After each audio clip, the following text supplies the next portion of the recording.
जय श्रीमन नारायण। जो टिप्पणी मैं देने जा रहा हूं वह रामानुज दास श्रीमन गट्टू वेणुगोपाल स्वामी द्वारा दी गई है। अध्याय 15 पुरुषोत्तम प्राप्ति योग श्लोक 17। उत्तमः पुरुषस्त्वन्यः परमात्मेति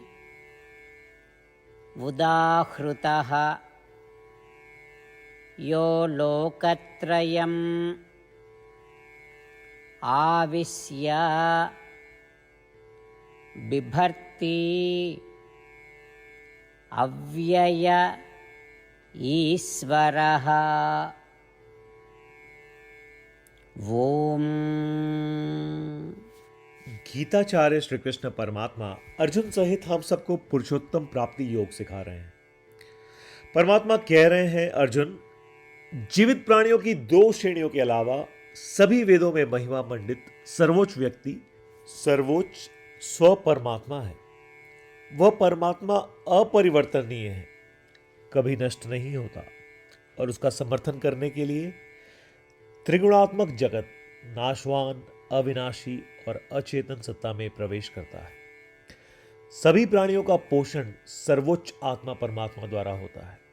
इस प्रकार श्री कृष्ण परमात्मा हम सभी को सर्वोच्च सत्ता परमात्मा का परिचय दे रहे हैं। वह यह भी स्पष्ट कर रहे हैं कि सर्वोच्च सत्ता सभी प्राणियों से भिन्न है, जिसमें सभी प्रकार की आत्माएं और यहां तक कि अचेतन प्रकृति भी शामिल है। इसके अलावा श्री कृष्ण परमात्मा स्वयं को सर्वोच्च स्व परमात्मा के रूप में पेश करने के लिए आगे बढ़ रहे हैं।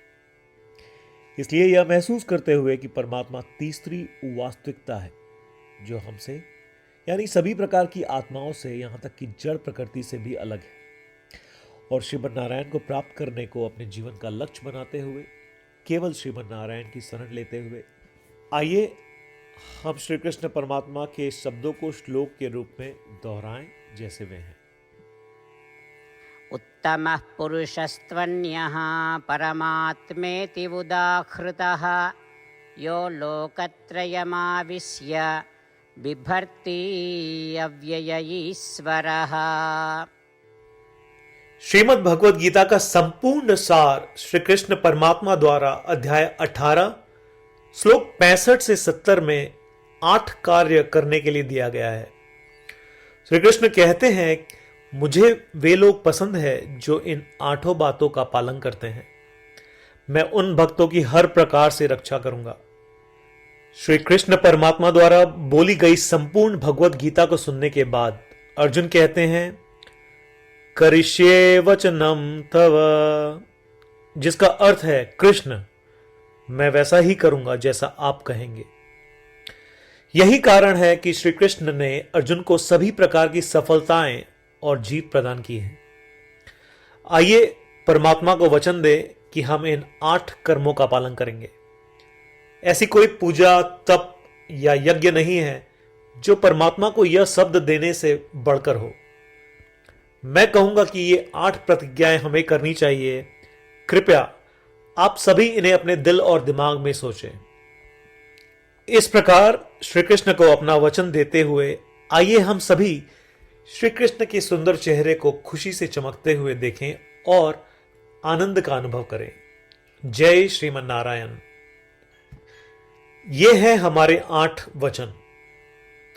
हमारा पहला वचन, हे श्रीमन नारायण, जैसा आपने निर्देश दिया मैं हमेशा आपका ध्यान करूंगा और आपके बारे में सोचूंगा।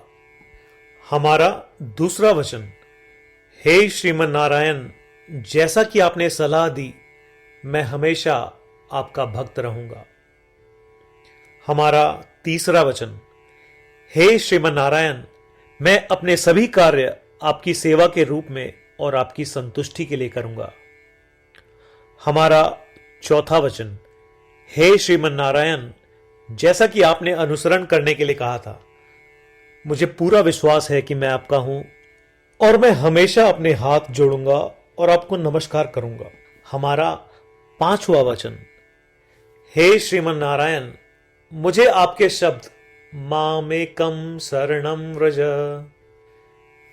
याद आते हैं जो आपने सिर्फ और सिर्फ आपको ही समर्पण करने को कहा था। श्रीमन नारायण, मैं केवल आपके प्रति समर्पण करता हूं। हमारा छठा वचन, हे श्रीमन नारायण, मुझे आपके शब्द मां शुचः याद आते हैं कि आप हमें शोक न करने का आश्वासन दे रहे हैं। मैं अब शोक नहीं करूंगा। हमारा सातवां वचन, हे श्रीमन नारायण, आपने हमारे लिए श्रीमद् भगवत गीता देकर हम सभी पर कृपा की है और आशीर्वाद दिया है। मैं कम से कम एक श्लोक पढ़ने या सुनने का वादा करता हूं। हमारा आठवां वचन, हे श्रीमन नारायण, आपने सारी मानवता को गीता प्रदान की। मैं गीता में आपके दिव्य शब्दों को उन भक्तों तक फैलाने का प्रयास करूंगा जो गीता से अपरिचित हैं। हमने अभी अभी परमात्मा को 8 वचन दिए हैं। प्रतिदिन श्रीमन नारायण को यह वचन देना कि हम वैसा ही करेंगे जैसा वे कहेंगे, अपने आप में एक महान पूजा है। आइए हम उसे अपने अटल विश्वास के साथ अपना वचन दें। श्रीमन नारायण करिष्ये वचनम तव, जिसका अर्थ है, श्रीमन नारायण, मैं आपके निर्देशों के अनुसार कार्य करूंगा। सर्वम श्री कृष्णार्पणमस्तु। जय श्रीमन नारायण। उत्तमः पुरुषस्त्वन्यः परमात्मेति उदाहृतः यो लोकत्रयम् आविश्य बिभर्ति अव्यय ईश्वरः। ओम।